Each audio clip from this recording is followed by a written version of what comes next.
Hi, Nukriti. Welcome to Spilling Beans. This is the second episode of Spilling Beans, and you are the right person to answer the questions that my audience has been asking me: how to start a cafe, how to manage a cafe, and how to expand from scratch.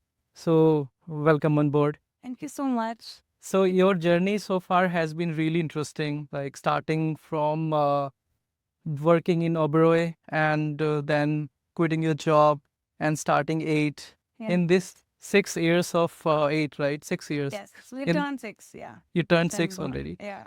In this 6 years of eight, I'm sure you have learned a lot of insights and you have faced a lot of challenges. You've fallen a lot of time. You stood up a lot of time. I would really like you to share how was your mindset when you were exiting your job at Oberoi and thinking of starting a cafe. So I had actually I really loved my job, so there was no reason for me to leave it. Just other than the fact that in a hotel there's no work-life balance as such, and just pretty much that I wanted to kind of have a life outside of my work also. Which is why, and of course, I was thinking, okay, maybe I want to do something else. I want to explore. I was working for 3 years. So then I left and I started doing freelance consulting. Okay. Uh, before I started eight with my partner, and I was freelance consulting. So just trying to figure out what the outside market is like, because when you're working in an organization, you work according to their norms, their set recipes, their set vendors, everything. Like you can't really add much, especially in a big hotel, like a hotel chain like Oberoi. So when I went out, that's when I realized, okay, this is how much a packet of Caloo actually costs, because there the cost doesn't come to you, right? If you're working at a job. So I wanted to go out and really figure out what Delhi wants, and also in terms of cost, vendors, try to figure out all of that. Yeah, that's interesting because a lot of people I see, when they are trying to quit their job, definitely starting a cafe directly is not feasible because you need a lot of money for that, right? So the transition from job consulting and the cafe, Yeah. right? That's what you did. In that, what kind of consulting that you were doing? I was doing a bunch of freelance consulting pretty much for, I would post something on Instagram. See, that was like 6 years ago. Then the world was still very Different. different, I would Yeah, say, because this yeah, was pre-COVID. yeah. Like specialty coffees in Delhi were still like coffee shops were little. There weren't too many. There was some when they would reach out to me, they want me to consult, just like a small pastry program. I'd be done in a week's time, and then I'd move on to the next. I'd figure out recipes on my own, go out, meet other chef friends who have businesses of their own, work in their kitchens. I was just like, out, like, I understand your child in the point. wild. So, and then I actually met my current partner Vicky, who I started eight with. He hired me. He is also a restaurant consultant. He's been, of course, in the field for way longer than I have. He hired me for another project, and that's how we met. And I started consulting with him. Like I was part of his company then. And then I think we did that for a couple of months, and both of us were like, okay, I think both of us, if we work together, we add a lot to the mix. He gets his design and his love for coffee and all of that, and I get my entire food background. So maybe we can. I think it makes for a good team, and we can do something together. You found a right partner to collab with. Exactly. Like whatever I didn't know, he knew. Whatever he didn't know, I knew. So less clashes also. Yeah. Yeah. But you already understood like these are the audience, okay, in Delhi. You work with Oberoi, you understand these are the kind of audience that are there in Delhi The that I most need to cater to. clichest of them all. Like that, because these hotels serve the most richest people of them all. So that's the audience I understood. So then Ah, understanding your daily customer was that's why I started consulting, because I wanted to understand what I mean, no one would go to an Oberoi or any coffee shop or something like that every single day, or order like a 5,000 rupees a kilo cake every day, So, yeah, figuring out an audience that would come to you every single day yeah. was the task. Wow. Yeah, that's I feel, when I discuss this thing with couple of my friends who are interested into starting cafe, the first thing I also tell them, you need to understand the demographics that you want to cater to. For you, in this case, you cater to a different demographics in Oberoi. Then in consulting, there was a different demographics Yes. that you cater to. In And consulting, I pretty much indirectly cater to the demographic that my client is catering to. But my Hmm. first, you have to make your client happy, Hmm. and then the demographic of whoever they are catering to. So then there's two people in the mix. And with 8, we try to figure out like first where we want to open, and we figured out that South Delhi is the best place to open in the whole of Delhi. How did you figure out that South Delhi is best? I mean, considering you have to first of all consider what kind of product you're doing. So if I have a premium product we're focusing on pastry, on coffee, on specialty food, we want to, of course, have um like be in a locality with people who will appreciate and understand the food. Also, people would come from all over to try it. And South Delhi is the hub. I mean, everything is here pretty much. South Delhi and now Gurgaon. But back then, even Gurgaon was itna nahi tha. So it was still South Delhi. So that's how we figured out that we need a big space to open something of our own because we wanted a big kitchen, a big coffee bar. So that's how we stumbled upon. How do you take a call like this much space real estate I need for my cafe to start? Again, if you ask me how I did this 6 years ago, the Yes, answer is 6 years ago. different. Because back then, again, cafe culture was on the low. So not every second place opening was a cafe. People would open a couple of restaurants in a month. Not that now every single day there's a new restaurant or cafe opening. Back then, it would be something different, Someone would put a lot of time and energy into it. They'd have like chefs over, it'll be a chef run place, and it'll take time to open. Not like every single day something would be opening. And I mean, in terms of the space that you require, we stumbled upon this space. This was like a bus, like buses used to be parked here, where 8 is currently, because we built it from the ground up. Oh, There was nothing here. Oh, Like the markets around, everything got constructed in front of us. There was nothing. Literally, like after 8, it was pitch dark, the entire lane. So we kind of wanted a big space where we could do whatever we wanted, and we wanted it to be a destination. Like people would come. You can't just stumble upon till late the gate that the rain has never opened Yeah. for 6 years. It's always shut. People have to walk in, find us. So only if they want to get to us, they'll get to us. It's not like you can just walk down the road and you'll find us and then you walk in. You know, That lot of won't happen. cafes shut down because of this reason, that people are not able to find them Yeah, easily. but we never, we never, that was our thing. We're like, no, we want people to make an effort and find us. And now till Wow. date, it's become like a hidden spot for people to come and chill at. It is. And every time I hear from people that, on a weekend, we're full, they're like, we used to come here when you guys were so new, and we didn't want to tell anyone about you because we want to keep it to ourselves. We want this to remain hidden. I'm like, but I need the business. Please tell other people also. So then they'll be like, no, this is that place that we don't want to share with. We just want to share it with 5, 6 people. We don't want to tell the entire world about it. So many times people have told me that, we don't want to post about it. Or we'll just post it. We won't tag you. We'll just post you. So I'm like, why are you hiding us?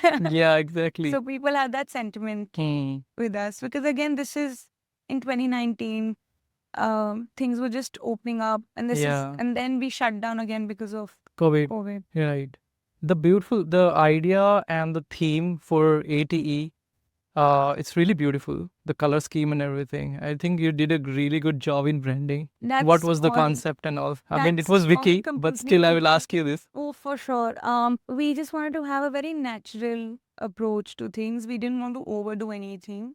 We wanted the food and the coffee to talk. So our interiors are very natural looking, white, Yeah. lots of greens around. Thankfully, the area that we're surrounded in it's very green. So we just had to work on maintaining it. We have beige chicks, we have wooden furniture, very simple, nothing too fancy or in your face.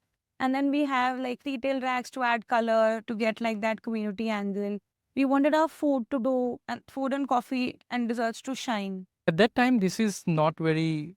It wasn't common It at all. wasn't common. Like No it's one not used, Delhi no one did thing. it. It's kind of a No. Bombay and Bangalore thing. Kind of a. We wanted to, we wanted to take a lot of inspiration from cafes in Hmm, Australia hmm, or here and there, hmm, where it's not like, it's just the vibe should be nice and calm. hmm, Um, Food and coffee and everything should be great, hmm, consistent, hmm, and that's it. It's not about, because I want people to come to our cafe every hmm, single day hmm, and feel at peace. They can hmm, sit in a corner, read a book. It's hmm, not an issue. I mean, hmm, no one's gonna force you to hmm, order or force you to, hmm, you have to move from here. None hmm, of that. hmm. You have found the location. You are sure this is what you are going to cater to. These are the audience you are going to cater to. This is the location that you will be opening your cafe. From that day to the launch day, how was it like for you?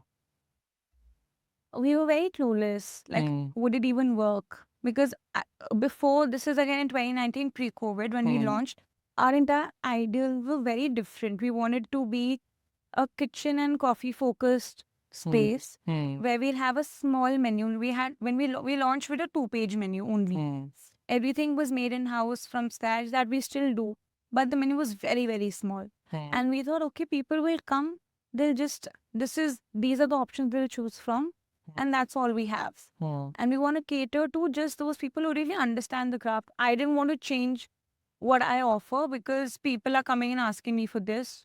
There are other restaurants who are serving the same thing. hmm, So why would they come to me if I start serving the same thing that 10 other places next to me are doing? hmm, So that till date, we continue to do the same thing on our menu. hmm. But how we felt between the construction Yeah. phase till here, Hmm. till like when we launched, Yeah. we started construction in August. That's when we got the space, and we launched in December. Hmm. And we built the entire place from scratch. Oh damn. So Vicky was That's around like 6 months. constantly we were here. August, I think, August end we started construction. Um, we were still building the place in our head. And till completely bootstrapped. completely bootstrap. 110%. We still are. Wow. So, um, again, we were working with limited funds. Hmm. We tried to make things work in that budget Hmm. because we still wanted to focus on our product Hmm. and the experience of it all Hmm. without, breaking the bank. Hmm. So till the launch date, Hmm. I remember we did we sent out invites to a couple of people. I would say about 50 to 60 people. Chefs, people from the industry, bloggers, people that I knew through Instagram, people that Vicky knew in the industry. And till I think it was supposed to start at, I think, 11 or Hmm. 12. Hmm. Until 10, I was like, no one's going to turn up. Hmm. No one's going to turn up. And then people started coming in. By the evening, we were full. People were very, very Yeah, happy that's with the awesome. food. We were full by the evening. Hmm. I was running out of food. I was like that. Hmm. Like my desserts and all were running out. Hmm. At that point, I was in the kitchen. I had another 3 or 4 girls in the kitchen. That's it. Hmm. I had 2 cleaning guys, 2 KST guys. Hmm. And Vicky was behind the bar Hmm. with, I think, 2 more baristas. That's Hmm. it. No manager, no nothing. We launched like that.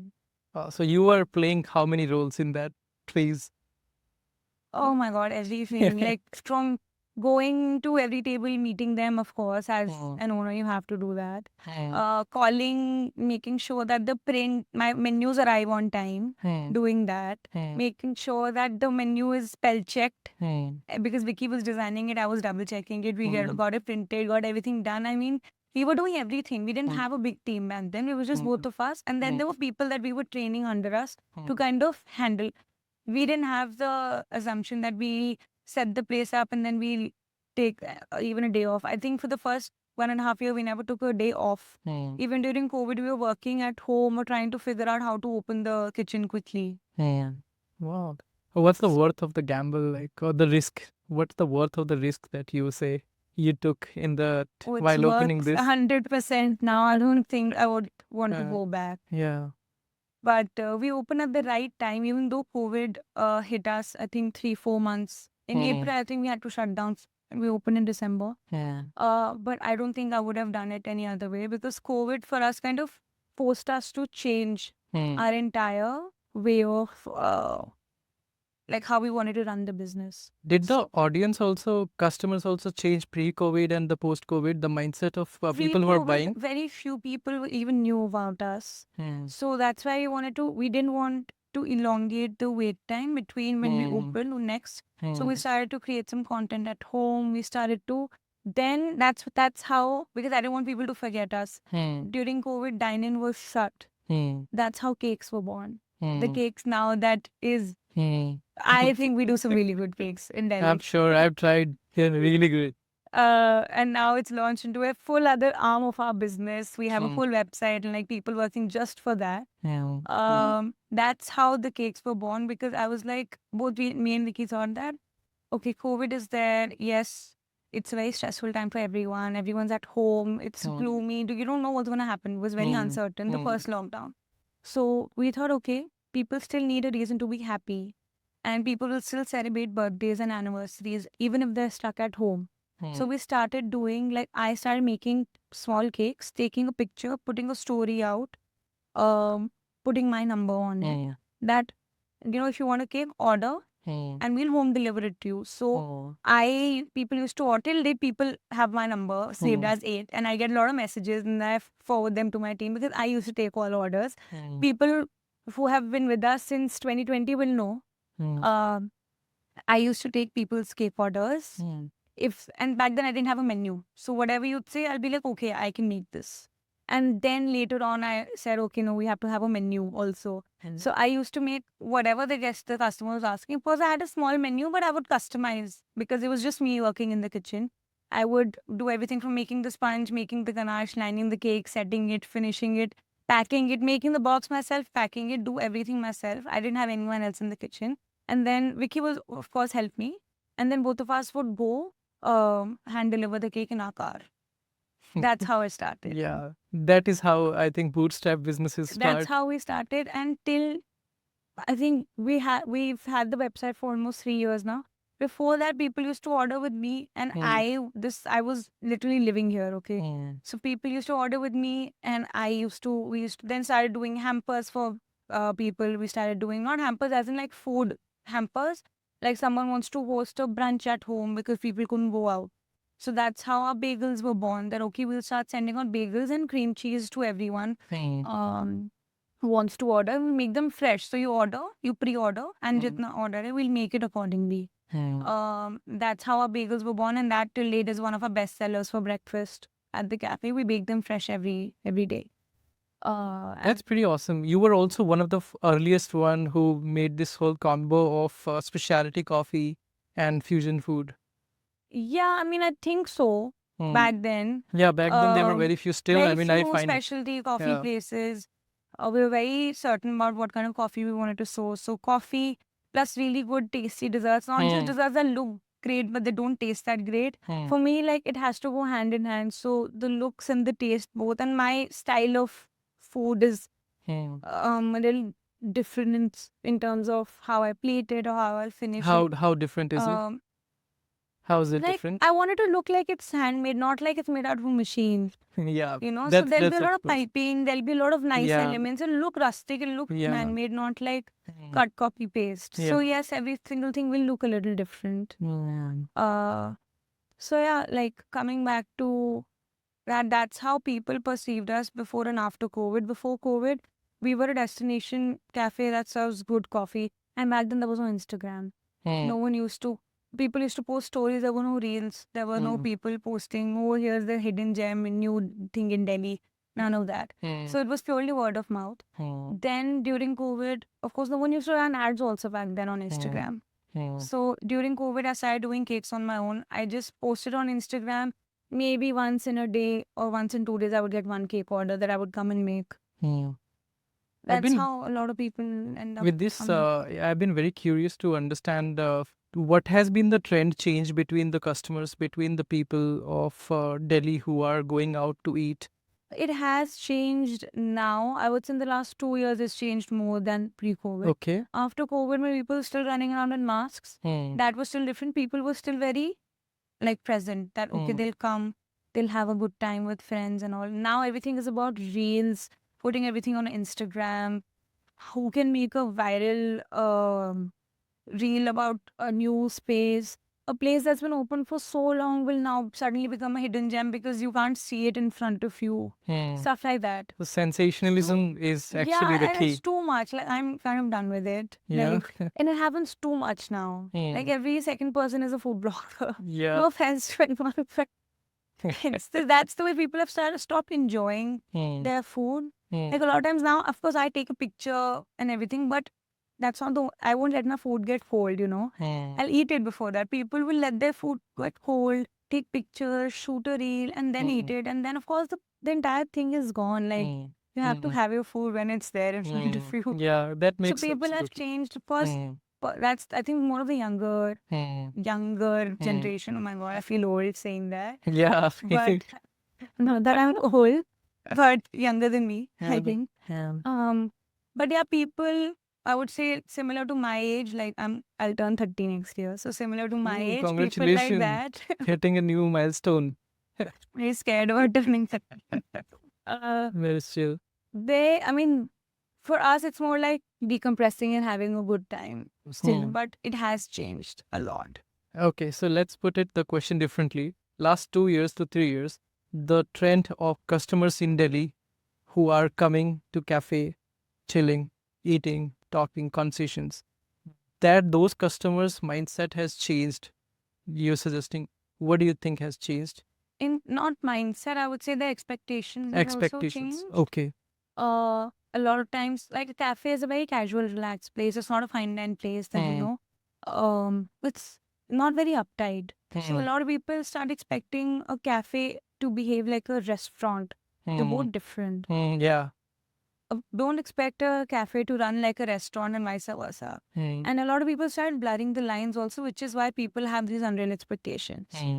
Don't call yourself a cafe if your main focus is not coffee and food. If you also serve other things, and I mean, for cafes, Fair enough. portions are smaller. It's more of like a quick bite place. Of course, I won't serve like full meals like chicken steak and all that in my cafe. So people, of course, to each their own. But I personally wouldn't do that because I want to stay true to my cafe, right? Earlier, when we were a niche place, that they have a niche, small, compact menu.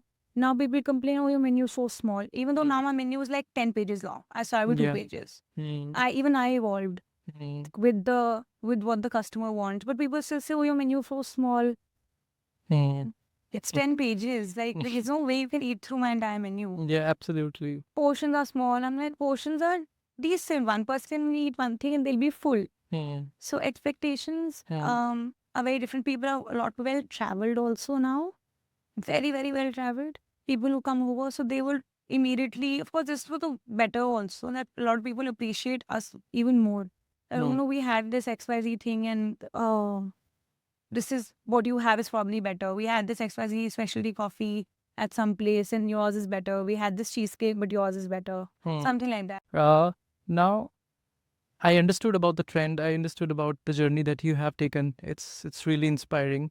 How did you set up the kitchen that of 8 from the early stage?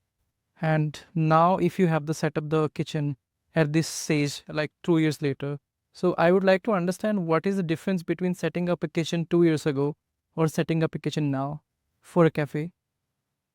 Again, for a cafe, like what I wanted to do was pastry forward, pastry and food forward in the kitchen. So my setup was built till date. I've just added one oven and a couple more fridges and freezers. I haven't added anything extra. And like planetary mixers because production has increased. But my base remains the same. One oven, for example, fridge, freezers, workstations, planetary mixers. That's all you need to start. You don't need very expensive equipment to start with because in the end, that equipment will give you so much back, right? Like a fryer is used in so many different ways. An oven is used in so many different ways. A range, an induction, fridge, freezers, basic things need to be there. You don't need very fancy equipment to begin with, at least. Till date, I have the same setup. I've just added one more oven. I've added a couple more small tools, but that's it. So I wouldn't say 2 years ago I would change it. Of course, costs have gone like double. Yeah. but my setup is still the same now that we're expanding. My base kitchen requirement remained the same. I haven't changed it because I know what output I can get out of it. Why do you want to invest so much when you can maximize your existing equipment just by figuring out how you move your shifts? That's it. The people working Can you tell me what's in your kitchen now? Like right equipments? now. Yeah. In my pastry kitchen, I have 2 ovens, both Unox.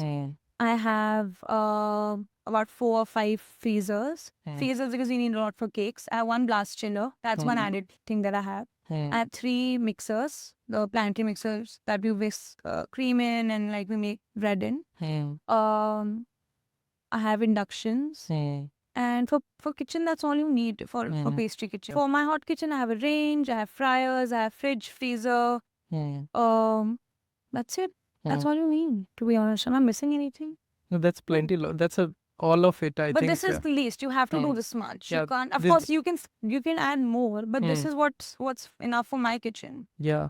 I think it's important to understand what's the bare minimum that a person need. Till date, I have the bare minimum, and I make use of it. If I need to add one more equipment just for taking out one more item, then it won't. The ROI won't come out. So that I will not do. You're 2 partners at 8.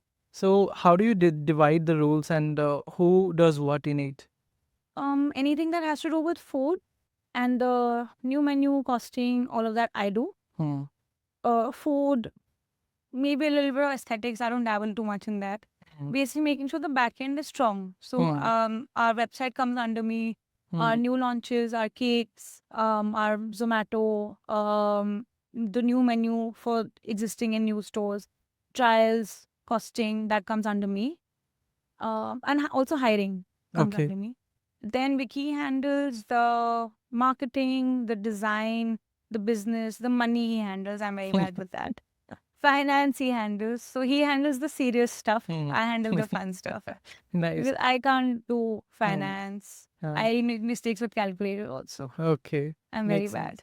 Yeah. I mean, your pro skill is product, handling the product, what you're designing. And That makes why I think we both work as a team is because we don't meddle. Of course, we'll have our say in each other's work. Like if I make something new, I'll make him taste it. He'll give me his review, and then I'll make changes wherever necessary. But the end, like the end answer is mine, and for design and everything, it's his.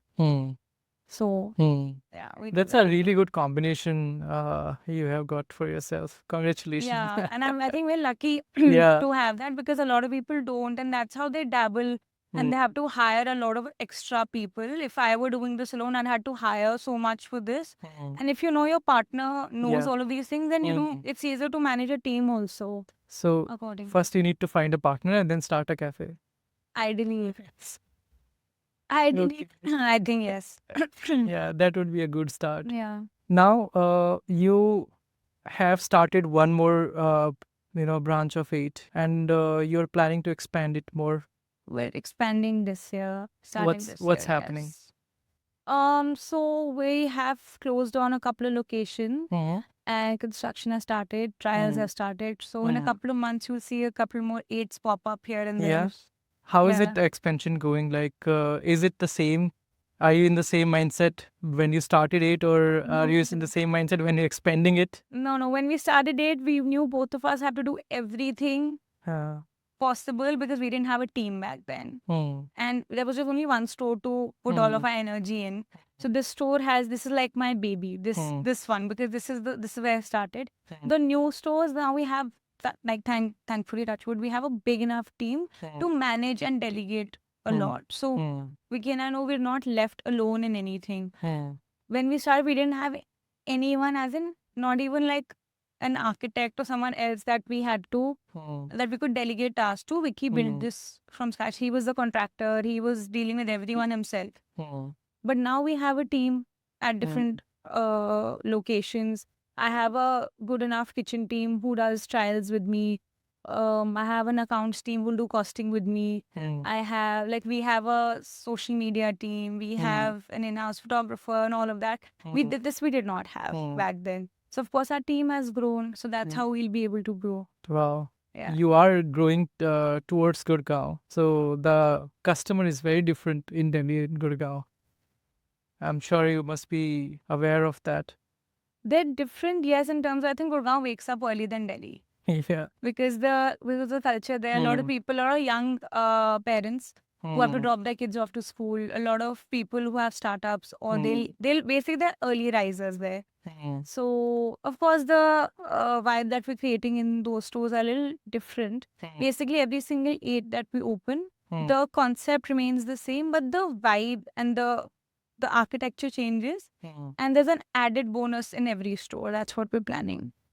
So it's not like every menu or every store will be cut, copy, paste, because I want a person who's come to Saket to go to my other outlets also and not feel like it's cut, copy, paste. So there has to be a pull factor for all the stores also. That's what we're focusing on. How stressful is it, the expansion? If I let alone the stress of, oh my God, what is happening? I'm running out of time, and I focus on the good part of, like, actually what I enjoy is being in the kitchen and working with my team on something new, kind of discussing new ideas with them, trying something new, tasting, all of that. So that's the fun part of expansion. If I let go of the stressful part of, the stress of expanding and how will it happen, this, that, but yeah, it's fun, but it's very, very Yeah, of stressful. course. I mean, you have to see the whole thing, like from the interior, exterior, the location. Yeah, because in the end, the core comes back to me and Vicky. So if both of us start getting stressed and we're not happy about it, then we can't make the entire team happy. So we try to be happy, and like we have to be very like, of course there is stress, but if we are more excited about it, only then my team will be excited about it. Yeah, exactly. Yeah. And as a couple, And you I have to need keep it them- all together. And I need them to, be happy all the time. I don't want my team to be, of course there is stress on their own level of handling things, but generally I don't yell at my team. I'm a very good boss. So is there like one good boss, bad boss thing? No, Vicky doesn't yell, to be honest. Both are I good have bosses. more. I talk more to the team because I work out of the cafes. Vicky generally doesn't work out of the cafe every day, so I have more communication with the team on a daily basis. So unless they've done a blunder, I don't yell at them. Yeah, Nice. I believe the team needs to be happy for they are running the cafe. I'm not really. I'm at the back end, but I'm not physically doing all the tasks that they are doing. So if I keep them happy, they'll make sure that they deliver products that are making my customers happy. Otherwise, if they're only in a bad mood and they're not happy, then it kind of translates into food also.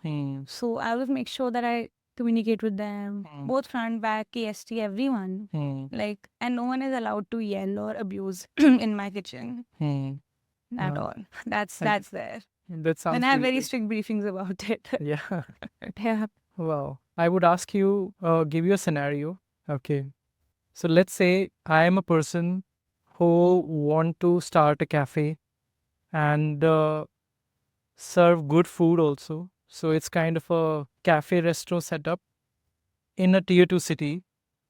And I have a budget of somewhere around 10 lakh to 15 lakh, let's say, To do what? To open to a set cafe? up a kitchen. Acha. Cafe to nahi. Cafe to nahi, to To set up a kitchen. Okay. Okay. Now in this cafe, what would you recommend the process for me to set up a kitchen? If I was your consultant and you were my client, I'd first ask you, what is that? Do you want to cater to the mass, or do you want to cater to a niche? If you want to cater to a niche, then what do you want to? Okay, suppose your locality doesn't have a great sandwich shop, or you don't have a great cheesecake shop, or you don't have a great pizzeria. Then I figure you focus, especially in tier 2, because there's still scope. In Delhi, everyone's done everything. So it's still difficult to find your niche, but in tier 2, you can still find your niche, figure out what your customer wants, what is not done yet, and try to do that, so that people, if they remember great pizza, they'll come to you, or they want great Mexican food, they'll come to you, because these things are still not done. and then accordingly develop a plan. Of Mm. course, if you yourself are passionate about coffee, I won't tell you to go and open a taco shop. Yeah. Then of course, then you would want to open a coffee shop. Hmm. And then with coffee, then there's other derivatives that you will have to sell at your space. Hmm. So accordingly, your menu will be derived. But if you went on a Hmm. trip to Mexico and you really love the tacos, then you want to bring that back to your hometown. That's what you're passionate about. Of course, that's what you should do. In the end, the owner needs to know what they want to sell. Hmm. And of course, in a Mexican shop, and you're selling tacos, and someone comes to you and bees like, "Oh, I want a pizza." First, you won't add pizza to your menu. You'll say, "No, this is what I do." Yeah. So if you want to have tacos, you come to me. I'll serve the best tacos in my area. Hmm. So of course, you have to have a balance of what what your customers want to eat and what they want to consume. But you also have to be very bullish about what you are selling and not try to do everything at once. Hmm. Especially if you know you won't be able to give a very good experience Hmm. for it. Okay. So I'm able to understand, like, first, you need to know what's your passion. Second, you need to If find a lot of people differentiator. don't know that, they just want to open a restaurant, so they don't Yeah. know what they want to do. Yeah. In that case, you need to figure out what the customer wants and then work towards it. If you have a passion, then you figure out what your passion, like what you want to sell versus if the customer wants that or not, and then work parallelly. So there are two Okay. scenarios. Okay. So either a scenario could be either you find your passion or find your customer. And second, you find what's your differentiator in the market. And third, then you plan like how much of a space, how big of a space that you want to have for Yeah, your again, cafe. depends on the menu that you want to serve. Okay. Because a lot of people make this mistake. They'll take a medium size space and they won't give the kitchen or the back end that much space. So a kitchen will also include not just where your food is made, but where your storage happens, where your clearance happens, where your wash is. People don't put that into respect. So that means even if your restaurant is full, you will not be able to fulfill your orders quickly. You will not be able to wash dishes quickly. So all of that results in a lag in service time also. Can you tell me a near about idea about how to percentage divide just roughly, like 60% for the kitchen, 40% for I the. would say at least 30% for the kitchen. At least. Hmm. Depends on the space and suppose the Subway doesn't need such a big space, right? Because everything comes from their back end. But if your base kitchen, you only have one outlet and your base kitchen is there and you want to have, suppose you only want Indian food, which is tandoor and curries. So for that, you need one or two tandoors, like a couple of ranges. And that's how much space you'll need for and your workstations and fridges and all. That's the space you'll need. But if you want to do Indian tandoor and you want to do bakery, for Okay. example, because the equipment is very different. You can't make a cake in a tandoor. Yeah, So absolutely. you will have to leave space for an oven, for more refrigeration and for bakery pastry, for your planetary mixers and everything. So then you need double the amount of space. So if you have less space, you figure out a niche of what you want to do because that's the equipment that you'll be using, and then try to maximize the use out of the equipment, So let's say my niche is, what's your niche is? which is a Hmm. good pastry and like cafe food. Cafe, resto, pastry, coffee. So that's the kind of mindset. So your back end would then include your entire coffee bar, a small pastry section with your ovens and planetary mixers and fridges and everything. And then your range, your fryers, again, more refrigeration for every single section, working space, storage space, and your wash. All of that would come under your back end. So you think I can set up a kitchen in like that in 15 lakh? 15 to 20, I would say. 15 Okay. is still a push. You might have to like let go of some things. Because or you can leave space for refrigeration. You can just get your minimum refrigeration in. But you leave space. If you say okay, only have 15 lakhs. And you're only you need 5 fridges, but you're only able to afford 2. So you leave space for the rest of the 3. And as and when you start, your business starts to run, you take out some money and you invest it back into the business and add more fridges. To begin with, you probably would need 5. But Okay. I mean, you would always think, okay, 1 year down the line or 6 months down the line when I'm successful and people know me, I would need more fridges, right? So either you leave space for it and you buy it later. And yeah, I mean, when we opened it, we opened in the winters. We didn't want to invest money in AC, so we left it, and then we put ACs in the summers. Yeah, We that didn't saves invest money. money in ACs in the winter. We Yeah. knew it'll take, and then COVID happened. So we didn't put ACs for a year because during summers it was lockdown. During winters we would open and we didn't need ACs.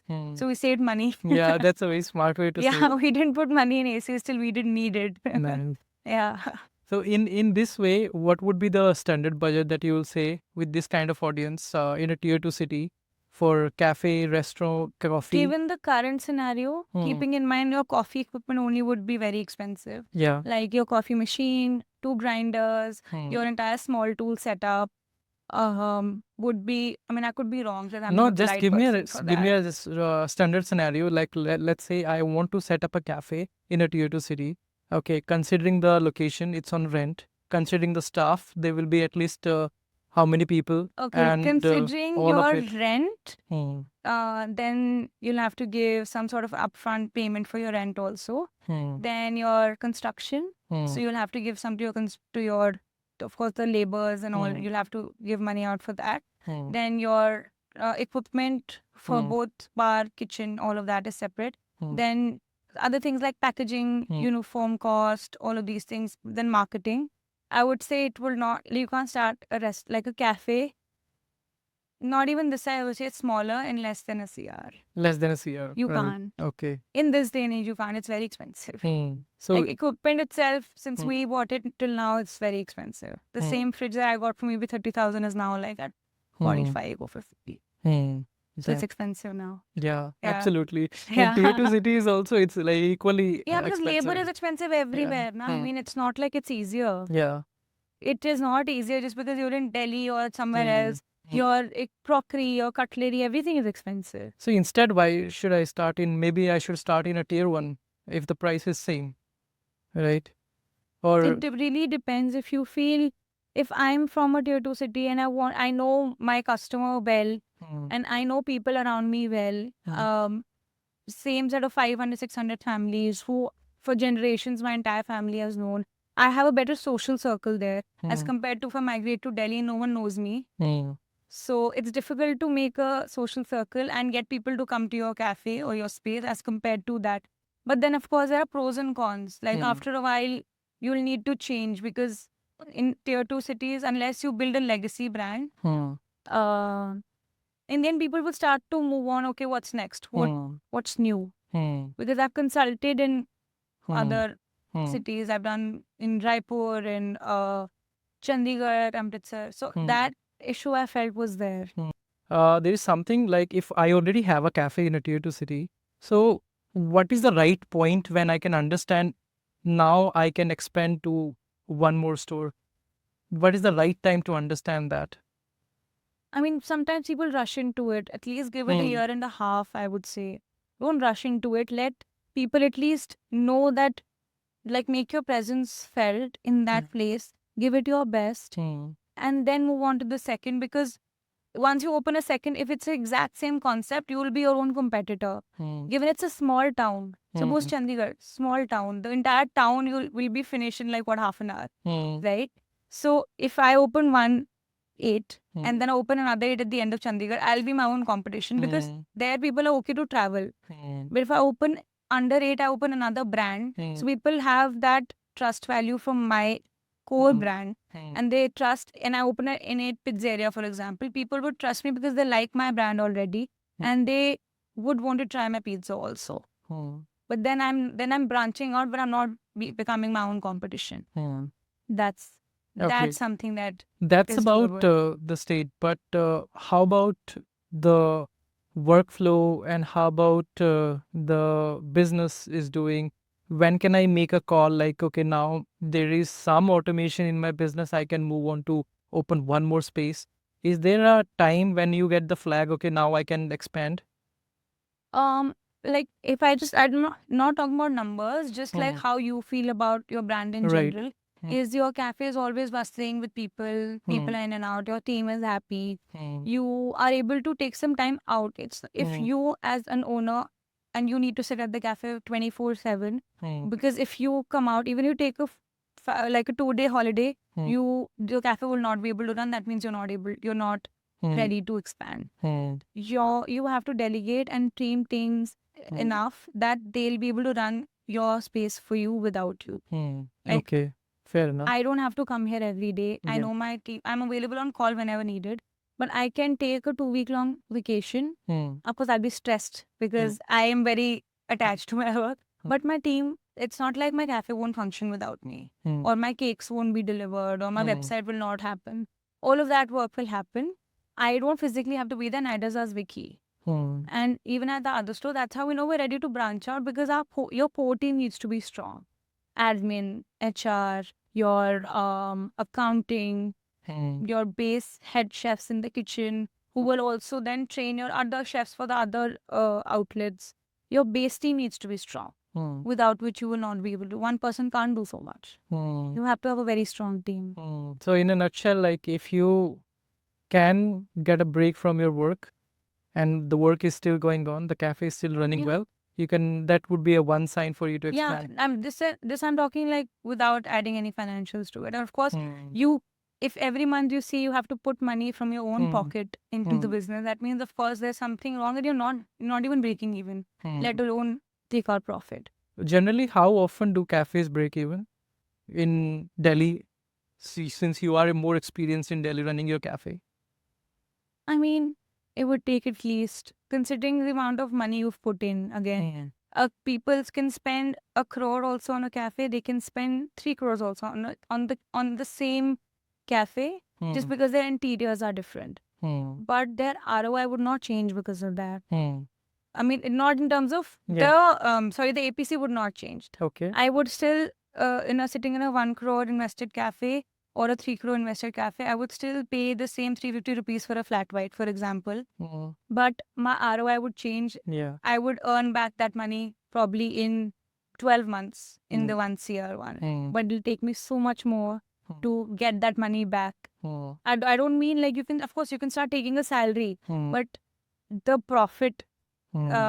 ratio and the breaking even also is a little different as compared to how much you're investing in. Okay. There's no middle Hmm. ground in that. 12 months is fair enough. That's mostly, This people I'm who saying in a suggest very, that. I'm being very generous about Hmm. it. Like, this might of course would happen. Hmm. Can be quick also. Of course, the turnaround is much quicker in a alcohol, Hmm. like a brand that has a full bar. Of course, the cost also goes up, Hmm. but you will of course earn back money. In a night, you can do sales of like 8-9 lakhs, if not more. Okay. There is one fun question I'll ask, which is been running in my mind quite some time. Why shouldn't one enter into F&B business? Why shouldn't one? Yes. If you're not, how do I say it, passionate about your craft, if you want to complete, it's not like you should not. I'm like, personally, this is this thing. I am a chef and I enjoy Hmm. being in the business, and I understand hospitality. So I know I'll still, even if push comes to shove, I will not like Hmm. stop working, and I will still kind of get the Hmm. ball rolling.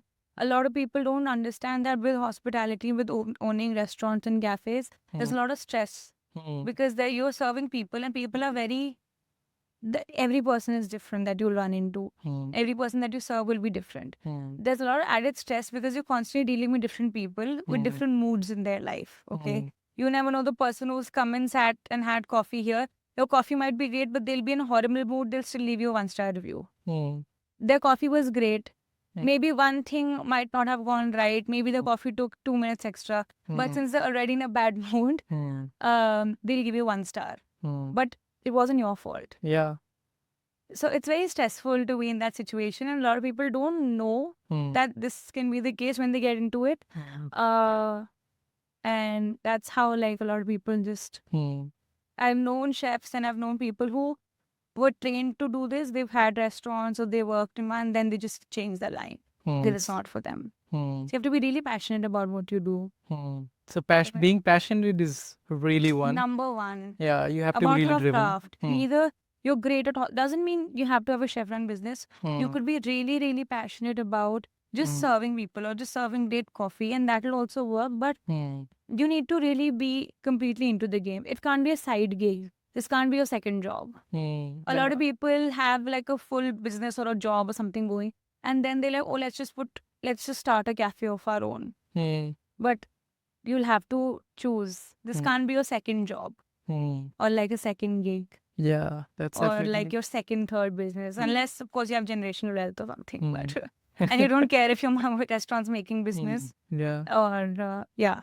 But if Yeah. this is the only thing you do, then Hmm. if this is the place that's like making you money, then you have to give it your 24/7. So one answer I'm getting, if you can't go all in, then Yeah, this is you not for can't. you. It's not. So what are the things that you would say you shouldn't get into F&B if you don't have? If you don't have patience, you should not get into F&B because you have to be very patient. Like anything can happen at any point. You'll say, oh, this month my restaurant made XYZ money and you're very happy. The next day, AC kharab ho gaya, oven kharab ho gaya, pani, the rains we're having, you have water damage. Anything could happen and you have to be ready for it. Like you have to have that rainy day fund. And you never know. Maybe Yeah. all of your savings in one go will go because you have to get everything redone. It could happen. That happened to us in the Saftajan outlet when we were just getting constructed.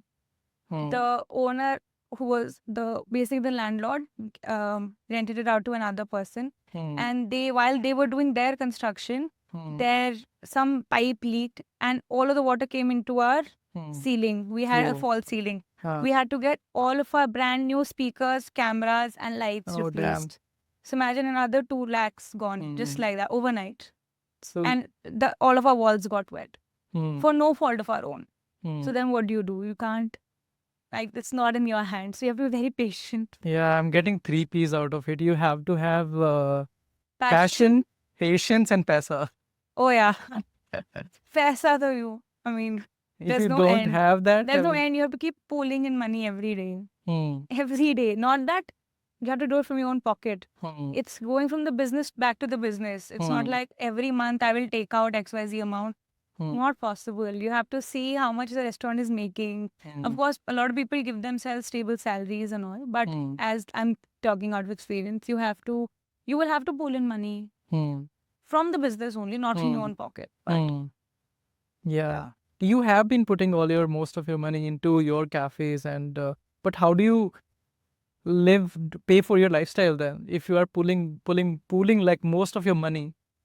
no, like in the beginning, yes, maybe when we started, we had to kind of put more of whatever the business earned back into the business. But at a stage, like couple of years down the line, the business would run itself, and it can also support your lifestyle, which it does. It supports both for Vicky and me.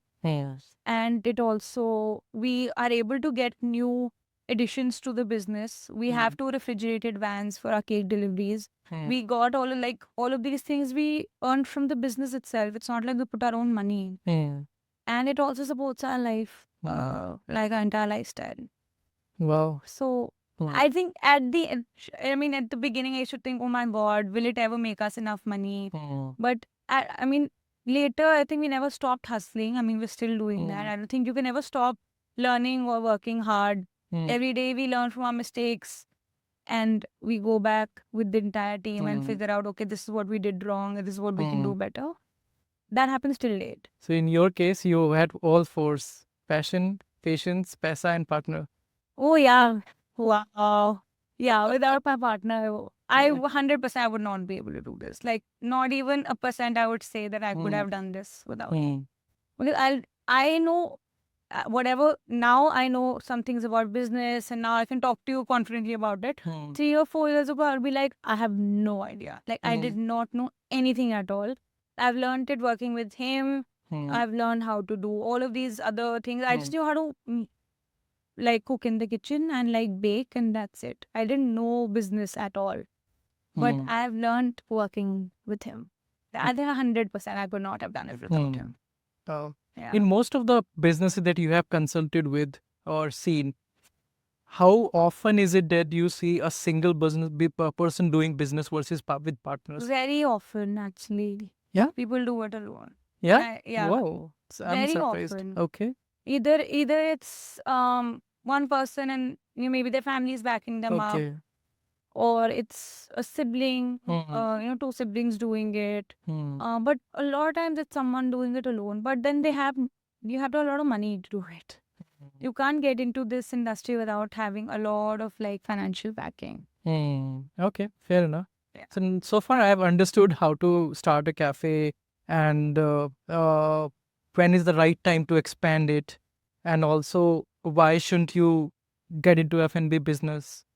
Now I think I would really like to understand from your experience about the team building and the team hiring and managing a team. So can you just help a layman understand who's getting into F&B business, what are they getting into when it comes to setting up a team, managing a team, and expanding a team? I mean, of course, if you're just beginning and you've just started off, you need a strong team base to make sure that the customers have a good experience towards the end, right? When they walk in. Um, Basic staffing, it's understood if you have your cafe is running for 12 hours, you will need 2 shifts that come in. Okay, if I have 4 people in the kitchen, that means on every shift there should be 2 people, but one person will always be off. So then I have 3 people on shift every day. And if my restaurant gets too busy that one person can't handle the kitchen alone, I have to add one more person. That means I need 5 people in the kitchen. And because when you hire, when you staff, basically hiring is a separate thing. When you staff, make your staffing, you have to keep into mind that first of all, you're hiring human beings. They're not robots. So you can't make them work for 12 hours every single day. Yes. You like the basic math that I use for my cafe is what I also tell my clients. Like this is just simple human this thing that if I'm going to have my cafe operation for 12 hours, for example, 10 to 10, I'll need 2 shifts in every single section. So if I have just my bar and my front, I'll need 2 shifts. For my kitchen, I'll need 2. For my KST, I'll need 2. So, example, if I need two shifts anyway, I need a minimum of 3 to 4 people in every section. That's like minimum maths. Because you can't leave one person, like you can't rely on one person blindly for one section. What if they fall sick? Then you won't have anyone in that section. For example, people are like, oh no, we'll start with 2 people. So then they'll have one person each on every shift. But then what happens when the other person has to take an off? They have to take a weekly off also. Right. Or if they get sick and they don't come for a week, then you only have one person. What if that person also leaves? Then you have 0 people. You have to retrain. So always have enough that you're not blindly, your work, your cafe operations don't blindly rely on if that person turns up or not. You have to have backups. It's an added cost, but then you can't have your cafe operation shut just because one person decided not to turn up. Yeah. So I would say 3 plus 1 person in every section is what I start with. Okay. Of course, it can go lower in KST. You can start with 2 or 3 people also. But otherwise, you'll need to have more people in your section. Is the maths that I generally do for my stores and for when I consult also. That minimum these many people you need. Of course, if my kitchen, my menu is diverse, I have Asian also, I have Indian also, I have Conti also, then every section needs 3 people. Let's take a step back. The question, in a way, it's like if I am setting up a cafe in a tier 2 city, and it's a cafe restaurant, I serve coffee also, I serve baked food also, and also sandwiches and maybe some evening snacks, right? Yeah. What should be the process for me to hiring? How many people should I hire in standard way, and how should I hire? So look at your sections: Yeah. bar, kitchen, and KST. Okay. KST is equally important because who's going to clean? Yeah. A lot of people don't put that much effort into housekeeping, but then your store will not look clean. You won't be able to have pest control done. Who's going to do all the cleaning? So KST is equally important. KST and housekeeping. Housekeeping is for the front of the house. KST is for the back of house. And Um, in that 2 shifts. 2 shifts, so you need minimum. right. If you're opening for 12 hours, if you're opening for more, you might have to have 3 shifts also. So for 12 hours, you need 2 shifts. In every section, you need a minimum of 3 to 4 people, minimum, I'm saying. Because you need to keep into account that these people will take weekly offs. They will take leaves. They might get sick. Anything can happen because they're human beings. They might have to go home. They might have to do anything can happen. So in that case, do you want to be stuck and have a smaller menu open because your chef didn't turn up? It's an added cost. A lot of people don't want to do that, which I understand. But I would personally always have enough people so that my kitchen is not blindly relying on if a person shows up or not, or if I can serve coffee only if my barista that day comes. I'll have enough people on the rota. If one person is sick, they're taking in leave, I can just deploy another person to come instead. That's fair. I mean, Because a business can't blindly rely on just the people. Of course, the people are running the business, but you need to have enough in terms of quantity also to move them around. Okay. And how can I get the staff? How can I hire the staff There from? are a lot of HR agencies that help you hire. Then there's LinkedIn, there's other places that you can just put out a hiring call.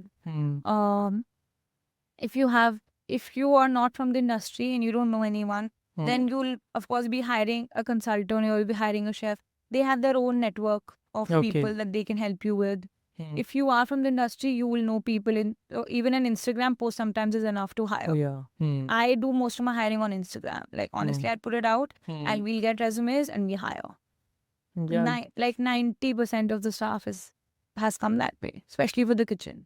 90% of the staff has come via Instagram. Yeah, because I'll put it out on Instagram. That is so nice. A lot of people would be following me or they follow Aid. And then be like, oh, we saw this post on Instagram. We've been following you. We really like your brand. We want to come and give a try.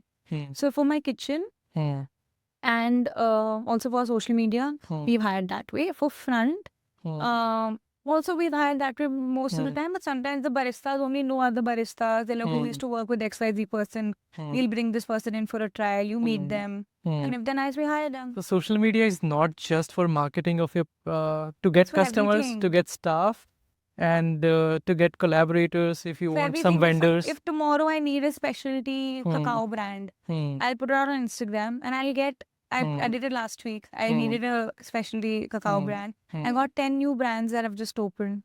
Superb. That's awesome. You just have to put it out on Instagram and the Instagram gods do their magic. You will get vendors and you will get help for sure.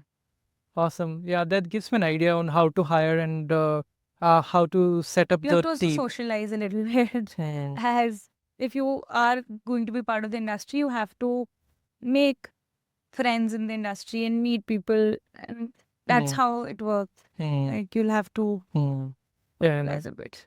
Okay. We come to the last leg of the podcast now. I would want to know from you in terms of setting up a menu. So the same scenario remains here. It's a cafe that I'm opening in Tier 2 city. Cafe, restaurant, coffee, all these three things. What would you suggest for me how to start a menu? What kind of process I need to follow in setting up a menu? Food trials, coffee trials, and what is the best way forward? Again, this is how I would personally do it. It may or may not be the right way. Okay, I'm telling you that. ये तो मैं काट दूंगा. Okay. It's you first, of course, have to figure out what you want to sell and what the customer wants. These two things they have to go hand in hand. If you are in a predominantly vegetarian scenario where people don't eat eggs and they don't eat chicken, of course, you will not have that on the menu. Or if you're in a place where people really enjoy a lot of chicken but they don't eat fish, then you won't have fish on the menu, but you will have chicken. Or some people want a pure vegetarian eggless place. So all of their desserts will also be eggless. Their food will also be vegetarian. So first, that's number one. If you're okay with everything, like here we serve everything, then you figure out what you want to sell. Like I want to sell great coffee, great desserts, and really good food that makes sense. It's not just plated and you have such a big plate with nasa food. No, I want like good value for money food I want to sell. But then I also want a nice twist to it. So then I'll accordingly start working backwards from how many SKUs and how many categories I want. So if I want say out of 6 categories, 1 sweet and 5 savory. And out of the savory, I want every category to have at least 3 or 4 SKUs. So 2 veg, 2 non-veg. That's the breakup. You have to Okay. have veg, non-veg options, eggless with egg options. And now you have to have a lot of vegan and gluten-free options also. Like we have it on the menu. We have, for pasta, we'll have a vegan and gluten-free option. For bread, we'll have a gluten-free option. So you should be able to customize that also. So that any customer comes, you'll be able to customize their food to some bit. So they won't at least go out hungry. Yeah. So gluten-free and vegan options are very important. Of course, a good mix of veg and non-veg also. A lot of times I've heard people say that a lot of menus don't have enough vegetarian food. So that mix is very important. Yeah, making sure there's something there for everything. So especially for a cafe, if people come at 10 a.m., they should have something on the menu that they can eat. For example, eggs, croissants, bagels, XYZ. If they come during lunch, they'll have something more filling to eat. Pasta, bowls, salads. If they come in the evening, they'll have something a little light to eat with coffee, a savory croissant, an avocado tartine, fries. That's people generally order that in the evening. And at night, again, they have something a little more filling to eat. Again, you go to bowls, pasta, burgers, tacos, all of that. So throughout the day, you have to have food. You can't just survive on. You can, of course, but as a cafe, you want people still do only sandwiches and they run their shops. Great.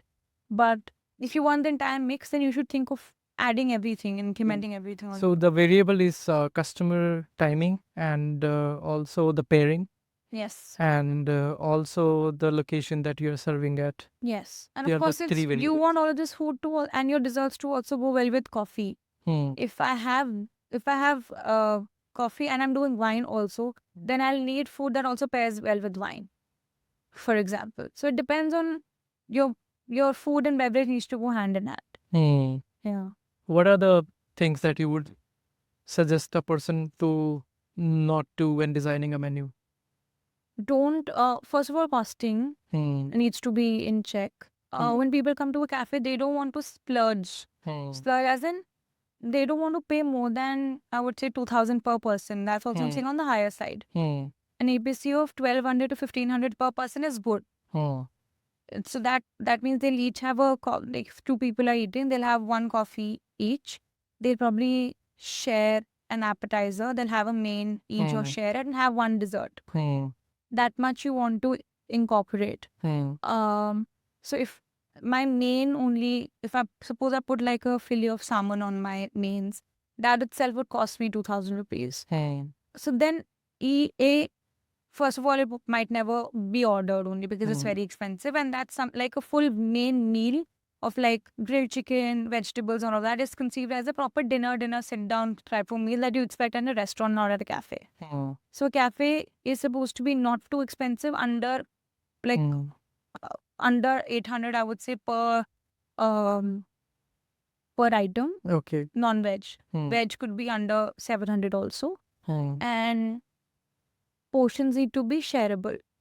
For at least the appetizers. Mains can be like 1.5 person Okay. worth. So that 2 people, 2 people order 2 mains. 1 person, if they order just 1 main and they're full, then your bill, you'll never be able to get like a higher APC. So portions, menu, all of these things matter a lot into like how is your final billing happening. That's how I also kind of do it. Making sure that the portions are full, that you won't feel like you're cheated, but you will want to order 1 more thing. And not just have 1 thing and you're full. Like my portion of pasta is measured and weighed every time. Like we have a set portion of this much pasta that will go. So I know for 1 person it'll be enough, but for 2 you'll have to order 1 more thing. So that 1.5 is like a good sweet spot.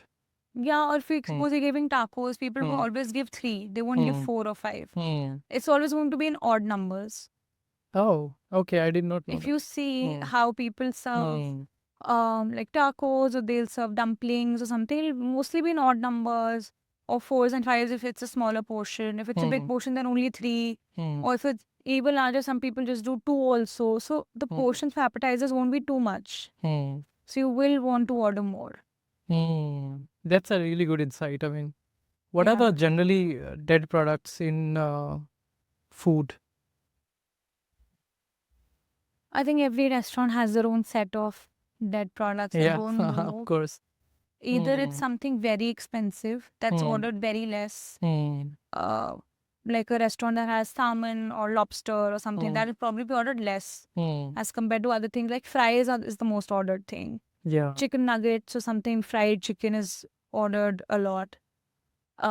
In terms of desserts, like a cheesecake will be ordered more than like something that's a little more intimidating looking, that not everyone knows the taste of. Mm, Um, for me, like we have this really nice summer mm, curd, like a grilled. Basically, it's Loki and it's mm, grilled on a bed of mm, creamy yogurt, and it's very tasty. It's served with sourdough, but mm, that for us has not moved so much mm. because people don't want to have Loki. Yeah, they hear it and they're like, But it's okay, very no. tasty. I'm If people sure I eat like it, Loki. if people eat it, it's very smoky. It's very nice, but Mm, people would rather order a pasta than have that. mm, So it's always like you need to have a mm. menu that your own menu doesn't kill itself. Okay. So you will have to keep changing your menu Mm, continuously. mm, I can't launch with a menu and then stay with that menu for 2 years. I change my menu 4 times in a year. mm, You have to make those changes. mm, Your regulars will get bored, number one. Number two, you will also realize this is not moving. Why am I still procuring raw ingredients for this? And why is my team putting their time and effort into making this if this mm, not even going? It's mm, going in the bin. mm, You don't want food wasted. You don't want to throw food away. You don't mm, want to procure those raw ingredients also because mm, you're not earning money out of it. So you mm, have to change your menu. mm, Some people don't change the menu for years, and I wonder how. mm. Yeah. I, for one, to get bored of my menu. I'm on my monsoon menu right now. I already started working on my winter menu. Mm, For us, we also do it seasonal. Like mm, some things are available during summer and monsoon. mm, In the winters, we change to something a little more hearty and warm and spicy. Like more, we'll add some soup. So we'll add some soupy broth noodles, mm, something a little more spicy. In the summers, we'll focus more on lighter foods. mm, Watermelon and mm, like mango, pineapple, more salads. In the winters, we'll change it to more like spicy noodle broth, hand pull noodles, um, something that's not always served cold. Because in the winters, like people don't eat a lot of cold food. Yeah. So these changes you have to keep making. Yeah, that gives a pretty much good idea to me in setting up a menu. So far, I mean, thank you so much for giving me all the insights on how to start a cafe and how to set up a team, how to set up a menu, and also sharing the insights of your journey so far from setting up to expansion. Um, I hope the audience really take out Yeah. something really good out I of it. hope I was helpful. No, you were really helpful. Thank you so much. Thank you so much. Hi, this is Parmeet. Thank you so much for watching the second episode of Spilling Beans. I hope you got the real insights from Chef Anukriti about how to start a cafe, how to manage a cafe, how to set up a team, and also how to expand if you're already running a cafe. If you have some specific questions, you can directly reach out to me.